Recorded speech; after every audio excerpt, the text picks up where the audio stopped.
All right. What's going on, guys?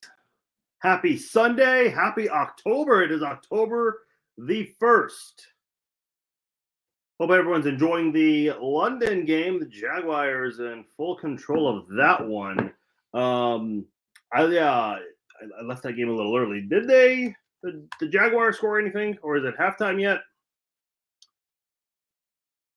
It is halftime. They did not get a score of any kind. All right.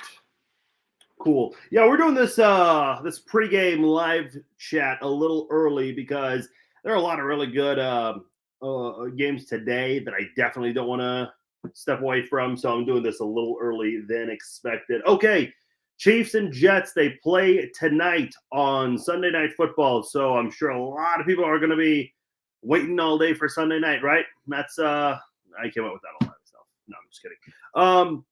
Yeah, I'm pretty confident.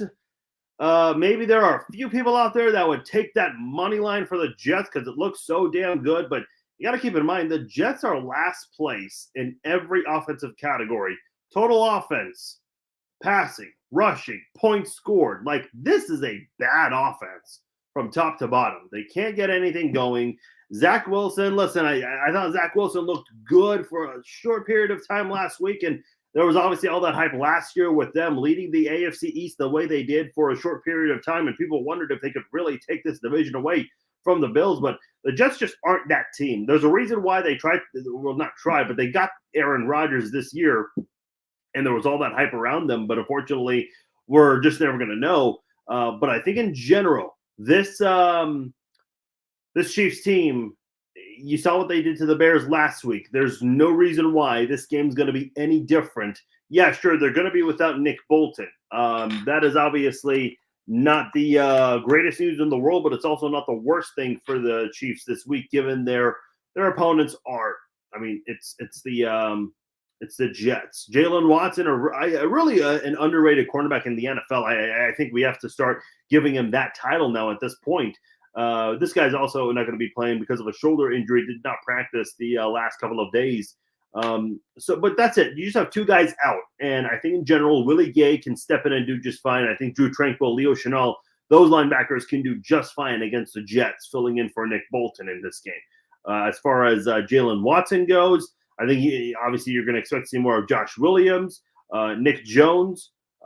He had a hand injury all week. The rookie the Chiefs got, I think, in the 7th round this year, and he was a full participant all week in practice, so he did not have a game day designation. So if he ends up being active for the game, he might get some playing time in this one. So there's a really good – listen, I know a lot of people say, well, don't underestimate any teams, but look, I'm not a player. I'm not a coach. I don't have to do those things. This is the Jets we're talking about here. The Chiefs should go out there and handle – this should be an easier game than last week. The Bears – can somewhat move the football around to an extent. I think the most amount of success you'll see from the Jets, maybe they get one scoring drive of some sort before the fourth quarter starts. But if the Chiefs put in their backups in this game, which I highly anticipate, and I think everyone's anticipating that as well, then this is going to be a game where, the Jets might be able to get some garbage touchdowns in this one. You know what I mean? So I'll give you my score prediction. Scott, you had the first comment here. I'm going to go 35-17. Let's go 35-17. I know I've kind of bounced around this week with predictions. I think 35-17. I think let's get this going. The Jets will get something going towards the end here. Good morning to all of you. Appreciate you all joining me.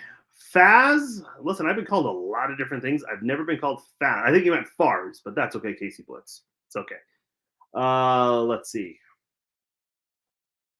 If Patrick Mahomes plays the whole game, I'd be surprised. Yeah, if Patrick Mahomes is playing the entire game, something horrible went wrong. Kelsey, yep. I gotta follow the trend, guys. You guys know me. I'm more of a trendsetter, not a follower. This week has been a different week. And the people still complaining about the Swift posts are still commenting on the Swift posts. Shout out to all you complainers out there. Let's see. Levi says, man, today sucks for me. I woke up sick yesterday. My 37th birthday is today. Oh, happy birthday. And I had to cancel all my plans this weekend. All I want today is a big one. Well, Levi, I'm sorry that you're sick on your birthday. That sucks. Obviously, no one wants that, but hopefully the Chiefs uh, can replace all of that with a big win tonight. That would be good. This is a good question. Should Joe Neiman says should Rashee Rice start? Yes, because I have an anytime touchdown scorer with him for today. No, in all seriousness, this is a really good question because I mentioned this earlier this week. For those of you who complain about the Swift post but don't comment on these posts, Rashee Rice is the 11th best graded wide receiver by Pro Football Focus. This is the guy last week. If you guys remember, twice he was brought down at the 1 yard line against the Bears. So again, this is someone who got your first touchdown of the season. Everyone in the final preseason game, oh, this guy's a bust. He dropped 3 passes. Shut up. Tyreek Hill also dropped 3 passes in his preseason finale, his rookie season. So, just calm down. One bad game is not going to dictate the entire season. It's funny because when the Chiefs struggled the way they did in week 1 against the Lions, everyone, this is going to be a long season for the Chiefs. They have no receivers. It's just one game. And then when you see Bengals fans reacting to their souls, oh, it's early. Raiders fans, oh, it's early. Raiders fans weren't saying it's early in week 1 when they were celebrating being first place, sole possession of first place of the AFC West. So it's funny how those kinds of reactions work. But in general, we're getting off topic here. The whole Rashee Rice thing, he's really picked it up. Yeah, the preseason finale, a lot of people were not happy with how he did against the Browns in that game. But, man, he's really picked it up. Got the first touchdown of the season for the Chiefs. Really did a great job moving the football for the offense in the first half when they were putting a beating on the Bears. Should he start in this one? I think it may be a little early, but I would not be surprised if in these next 5 games, and we talked about these 5 games and how easy the schedule is, if the Chiefs decide to elevate Rice and promote him into a starter in the next couple of weeks, it would not surprise me one bit. I think Rice is definitely someone that you would really want to use a lot in that Miami game in a few weeks, because these next 5 games, I think it's a very good set of games to kind of get some things down with the offense. Almost, I don't want to say warm-up games because I know you shouldn't take teams lightly, but again, you just gotta make sure you don't rush guys into the. People always are asking me, like every week I get a question, at least one question about what's going on with Justin Ross. Why is he not? He'll get there. Give it time. There's a reason why the Chiefs got him last year and kept him for this year, even though he was injured for a very long time. Or I should say injured for a long time, but was inactive for a long time. They believe in him. The Chiefs, I can tell you this for a fact. The Chiefs coaching staff, they really do believe in these receivers here. Now, they still want to get a guy like DeAndre Hopkins for an insurance policy to try to make sure that this offense would hit its potential. They still think that this offense can hit its potential. The only thing is this offense with their receivers specifically, there's a lot of what ifs here. You're hoping that a lot of guys hit their ceiling. Guys like Kadarius Toney, who we didn't see really much of last week. Sky Moore, Rashee Rice, Justin Ross. I mean, there's a lot of what ifs with these receivers right now. Guys who really do have the talent to be very good. And I think the Chiefs, like I said so many times already in this live stream, they have a chance to really get some things down with this offense in the next few weeks before you get to your meat of your schedule. Tyler says 30-6 Chiefs. Zach Wilson sucks.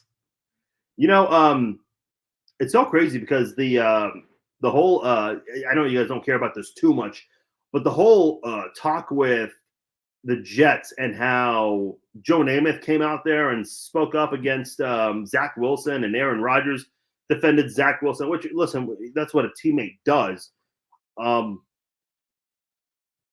The last bad season the Chiefs had was 2012. Yeah, they got off to that weird start in 2021, but they figured it out. Like, the former players were not speaking up and talking about how bad this team is. I mean, they were 3-4 and they figured it out pretty quickly. My point is, the last bad season the Chiefs had was 2012, and that was at a time where social media was not as big as it is today. there aren't as many podcasts and blogs, so there weren't as many platforms for former players to go and speak their minds on their former teams. So I don't know what it's like for a former Chief to just criticize, because in 2012 we didn't see a lot of that. Even then, like you look at some of the former Chiefs who are so like Dante Hall. Listen, I love Dante Hall. I think he was awesome. He's really the reason I got into Chiefs football back in 2002. But was he, on this Chiefs kingdom hype train bandwagon, whatever you want to call it, before Mahomes? No. Like, Mahomes comes to Kansas City and the Chiefs become the most dominant team in the NFL. They've won more games and scored more points than anyone else. Then you see all these former Chiefs who are doing podcasts and blogs and talking about the team. I mean, I don't know. A lot of these former Chiefs did not have much to say in 2012, even though there were still podcasts and social media at the time. Anyway, the point is, it's just crazy to see that Joe Namath, his comments about the quarterback situation. Scott says Pat throws 4 touchdowns. I like that. If he plays the full game, yeah, that's possible. My touchdown parlay would certainly appreciate that. Stacy's going 41-15 Chiefs. How in the hell do you get 15? 5 field goals, I assume? That's okay, dude. I'm just giving you shit. I just called you dude. I don't know if you're a dude or a gal. Your name is KC Blitz, so anyone could be running that account. So if I called you a dude and you're not, I apologize. They need to just shake it off. Yeah, just shake it off. You're welcome, Levi. Enjoy your birthday, dude. Get well. Chiefs by 21. My lucky number. I like it. I'd like to see them get the ball in Rice's hand. Man, a lot of you guys really want to see Rashee Rice. I love it. I'm here for it. Yeah, Rashee Rice can do a lot of those things, Ryan, for sure. And I'd be very curious to see how they try to utilize that. Brad's asking, thoughts on Swifty's effect on performance? Listen, let me say this. This is actually a good question here. I know I joke about people bitching about the Taylor Swift post and all that. This is actually a really good question from Brad. Listen, Patrick Mahomes has dealt with his family getting eviscerated online. Like, we don't need to go into the details. You guys know this, okay? Imagine, you're on a big stage in front of the world week in and week out, and your family's getting attacked on the internet almost every day. Patrick Mahomes has dealt with that, of all things. If Patrick can continue to play at a high level, obviously he has helped the Chiefs reach the AFC Championship every year. I mean, ever since Mahomes has started for the team, the Chiefs have reached the Final Four every year. So if Mahomes can handle that, I think Travis Kelce can handle – I assume that's who you're referring to specifically, because all these other players, I mean, they don't care. This doesn't impact them. I think Travis Kelce will be just fine. Like, yeah, okay, he's got a superstar as his girlfriend now. They'll be fine. They'll be fine. Should Tony start? Joe's asking. I mean, that's been their guy that they were tabbing as their number one guy, but he's had a very quiet start to the season. I thought he looked good at that Jaguars game. Yeah, obviously played way better than the previous week. So, yeah, like I said, a lot of what ifs, a lot of question marks with this receiver. You could start Justin Watson, and it wouldn't surprise me, because right now that's probably like one of your experienced players, even though he's low on the depth chart. So, what do the players do all day before a Sunday night football game? Do they still practice? Always been curious about that. No, KB, they might have a team meeting of some sort, but it's generally a very low key day. I heard one player, I can't remember who it was. He said he didn't like night games because there's a lot of waiting around for the game. Whereas, if you're playing a noon kickoff game Central Time, you're obviously up early. You're at the stadium. You're warming up, and you're getting ready for the game. So, I mean, I don't know. I would imagine there's maybe a few players who just do like a light workout at the team hotel or of some sort. But I can't say I know for a fact what they do. They definitely don't practice. They don't do that on game day. The most they might do like a team meeting or some sort of like a small walkthrough of some sort. But no, there's no practice or any of that. Yeah, I heard about that. I'm not a big boxing guy. I did watch the Nate Diaz fight. Like I've been following the Jake Paul and Logan Paul, the Paul brothers, because they've been fighting guys who I like from the UFC, like Anderson Silva, Ben Askren, Nate Diaz. Listen, I'll say this.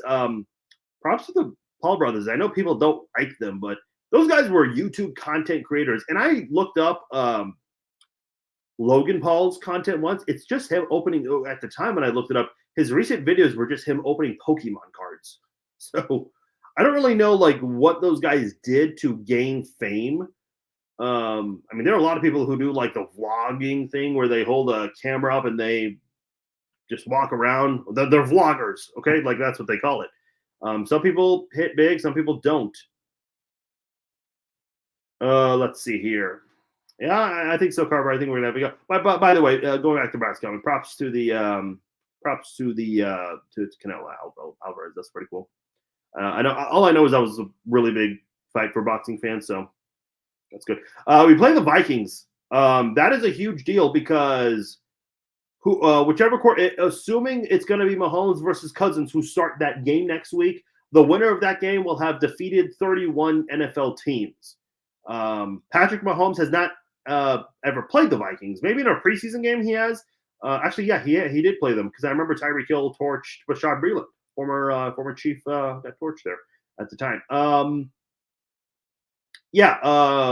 We play the Vikings after this, which is a huge deal because if Patrick Mahomes and the Chiefs win that game, Patrick Mahomes will have picked up a win against all 31 other NFL teams, and he would be the fastest to do it. I think I just read that one. Chiefs by 10, Layla says. So you don't have the Chiefs covering. You have the Jets covering. Denver is the game after.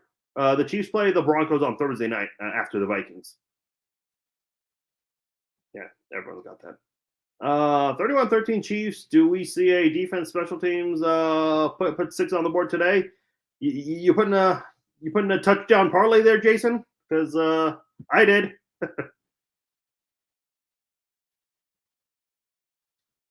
Was MetLife Stadium affected by the flooding? Yeah, that's a really good question. I saw one clip of that whole thing that was going on Friday, I think. That was insane. And then I saw another clip of the subways. That was pretty wild. I don't think that's actually a really good question.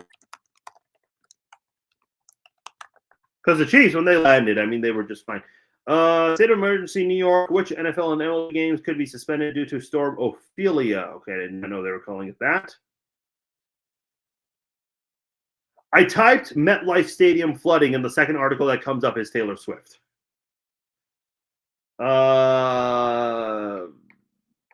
Yeah, it doesn't seem like they're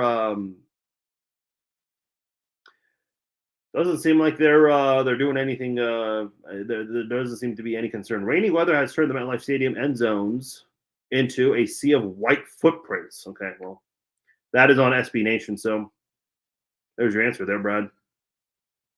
All right, guys. I'm going to get out of here. I'm going to go watch the rest of this London game between the Jaguars and the Falcons.